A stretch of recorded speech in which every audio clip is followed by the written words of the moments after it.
नमस्कार, मैं हूं निकिता और आप देख रहे हैं सत्यहिंदी.com।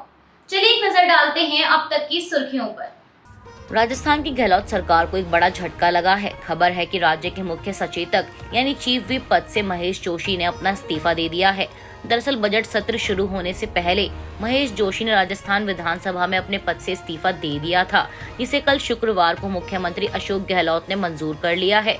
अब जोशी के स्थान पर नए मुख्य सचेतक की नियुक्ति की जाएगी और जोशी जल्दाय मंत्री ही रहेंगे। आपको बता दें कि महेश जोशी का नाम भी अनुशासनहीनता का नोटिस लेने वाले उन 3 कांग्रेस नेताओं में शामिल था, जिन्होंने 25 सितंबर को अशोक गहलोत के समर्थन में पार्टी की बैठक को छोड़कर समानांतर विधायक दल की बैठक बुलाई थी।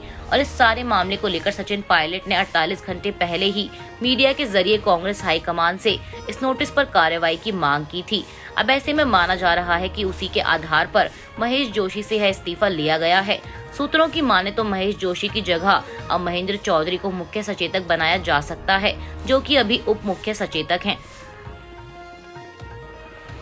उद्धव ठाकरे गुट और एकनाथ शिंदे गुट के बीच लंबे समय से शिवसेना का नाम और चुनाव चिन्ह हासिल करने को लेकर चल रहा संघर्ष अब समाप्त हो गया है। बता दें कि निर्वाचन आयोग ने मुख्यमंत्री शिंदे के नेतृत्व वाले शिवसेना गुट को शुक्रवार को असली शिवसेना के रूप में मान्यता देते हुए पार्टी का मूल चुनाव चिन्ह तीर कमान प्रदान किया है, जिसके बाद से ही ठाकरे और शिंदे गुट के बीच बहस छिड़ गई है और दोनों गुट एक दूसरे पर लगातार निशाना साधने में लगे हैं। इस बीच सीएम शिंदे ने निर्वाचन आयोग का फैसला आने के बाद मेमोरियल पहुंचकर शिवसेना के संस्थापक बाला साहेब की समाधि पर श्रद्धांजलि अर्पित की और सिर झुकाकर उन्हें नमन किया। इस मौके पर एकनाथ शिंदे ने कहा कि यह लोकतंत्र की जीत है। साथ ही मुख्यमंत्री ने उद्धव ठाकरे पर निशाना साधते हुए कहा कि उन्होंने 2019 में धनुष बाण गिरवी रख दिया था। शिंदे ने कहा कि यह फैसला उनके पक्ष में नहीं आया है, इसीलिए वह इसका विरोध कर रहे हैं। मुख्यमंत्री ने आगे कहा कि चुनाव आयोग ने यह फैसला जांच परख कर दिया है। उन्होंने कहा कि शिवसेना विचारधारा वाली पार्टी है और शिंदे विचारधारा को आगे ले जा रहे हैं। वहीं इसके अलावा महाराष्ट्र के उप मुख्यमंत्री देवेंद्र फडणवीस ने इस मुद्दे पर कहा कि एकनाथ शिंदे के पक्ष में आए निर्वाचन आयोग के फैसले ने यह तय कर दिया है कि वही असली शिवसेना का नेतृत्व करते हैं। दिल्ली मेयर चुनाव को लेकर आम आदमी पार्टी के लिए राहत की खबर सामने आई है। दरअसल सुप्रीम कोर्ट ने कल 17 फरवरी को कहा है कि मेयर चुनाव में मनोनीत सदस्य वोट नहीं करेंगे और चुनाव को लेकर अगले 24 घंटे के अंदर नोटिस जारी किया जाए। आपको बता दें कि आम आदमी पार्टी ने जल्द चुनाव कराने और मनोनीत सदस्यों के मतदान के खिलाफ सुप्रीम कोर्ट का रुख किया था। वहीं सुप्रीम कोर्ट का फैसला आने के बाद दिल्ली के मुख्यमंत्री अरविंद केजरीवाल ने इसे लोकतंत्र की जीत बताते हुए ट्वीट कर लिखा है कि सुप्रीम कोर्ट का आदेश जनतंत्र की जीत है। सुप्रीम कोर्ट का बहुत बहुत शुक्रिया। 2.5 महीने बाद अब दिल्ली को मेयर मिलेगा। ये साबित हो गया कि उपराज्यपाल और बीजेपी मिलकर आए दिन दिल्ली में कैसे गैर कानूनी और असंवैधानिक आदेश पारित कर रहे हैं। इसके अलावा कोर्ट के आदेश पर आम आदमी पार्टी ने कहा कि यह उसकी जीत है और सुप्रीम कोर्ट में लोगों का भरोसा बढ़ा है। आपने कहा कि ये उसकी संवैधानिक जीत है। सुप्रीम कोर्ट के फैसले से साबित हुआ है कि एलजी झूठे और बेईमान आदमी हैं, उन्हें इस्तीफा दे देना चाहिए।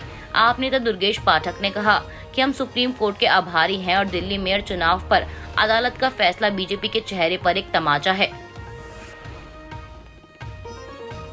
भारतीय रिजर्व बैंक ने शुक्रवार 17 फरवरी को अपना मंथली बुलेटिन जारी कर कहा कि यह साल 2023 अब भी एक चुनौतीपूर्ण वर्ष साबित होगा। देश और दुनिया के केंद्रीय बैंकों के लिए चुनौतीपूर्ण वैश्विक आर्थिक माहौल को देखकर लग रहा है कि यह साल कई तरह की आर्थिक मुश्किलें पैदा कर सकता है। साथ ही बुलेटिन में आगे कहा कि मौद्रिक नीति को आसान बनाना बड़ी चुनौती जैसा होगा। आरबीआई ने अपने मंथली बुलेटिन में भारत और विदेश दोनों में आर्थिक विकास को लेकर जानकारी देते हुए कहा कि कई झटकों के बाद वैश्विक अर्थव्यवस्था में साल 2023 के दौरान महत्वपूर्ण रूप से आर्थिक विकास कम होने का अनुमान है। हाल ही में कोरोना महामारी के प्रतिबंधों में ढील के बाद मार्केट में तेजी देखने को मिली है। वहीं महंगाई को कम करने के लिए आरबीआई ने कई ठोस कदम उठाए हैं। इसके बाद कुछ बैंकों ने अपनी ब्याज दर में भी इजाफा कर दिया है। राजस्थान के भरतपुर जिले में कथित तौर पर अगवा कर 2 मुस्लिम युवकों को जिंदा जलाकर की गई उनकी मौत को लेकर माहौल गरमाया हुआ है। इस बीच खबर है कि दोनों युवकों की हत्या को लेकर उनके परिजनों ने बजरंग दल के सदस्य मोनू मानेसर को आरोपी ठहराया है। इसके अलावा पुलिस ने एक और आरोपी को गिरफ्तार किया है, जो कि मेवात इलाके का रहने वाला है और वह भी बजरंग दल का कार्यकर्ता है, जिसका नाम रिंकू सैनी है। रिंकू सैनी को मोनू मानेसर का करीबी बताया जा रहा है। पुलिस ने कल शुक्रवार को रिंकू सैनी को घर से ही हिरासत में लिया था। पुलिस के मुताबिक मेवात इलाके में रिंकू सैनी मोनू मानेसर के साथ गौ तस्करी के खिलाफ अभियान चलाता है। रिंकू की गिरफ्तारी नून से की गई है। वह गौ तस्करी की गाड़ियों का पीछा कर उन्हें पकड़ता है और ड्राइवर का काम करता है। भरतपुर जिले से कथित तौर पर अगवा किए गए 2 युवकों की हत्या के मामले पर राजस्थान के मुख्यमंत्री अशोक गहलोत ने टिप्पणी की है। अशोक गहलोत ने इस हत्याकांड की निंदा करते हुए आरोपियों के खिलाफ सख्त कार्रवाई का आदेश दिया है। कल शुक्रवार की सुबह किए गए ट्वीट में उन्होंने लिखा कि भरतपुर के घाटमीका निवासी 2 लोगों की हरियाणा में हत्या निंदनीय है। राजस्थान एवं हरियाणा पुलिस समन्वय कर कार्रवाई कर रही है। एक आरोपी को हिरासत में ले लिया गया है और बाकी की तलाश जारी है। पाकिस्तान के कराची में आतंकवादियों ने कल शुक्रवार की शाम को पुलिस मुख्यालय पर हमला किया, जिसमें 4 लोगों की मौत हो गई, जबकि 19 लोगों के घायल होने की खबर है।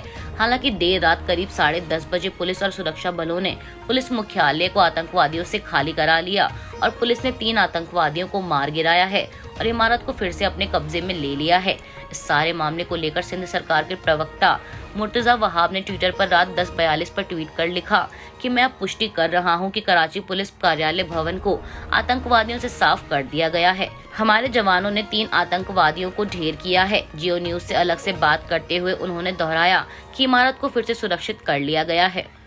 अभी के लिए बस इतना ही। बाकी की खबरों के लिए जुड़े रहिए सत्यहिंदी.com पर।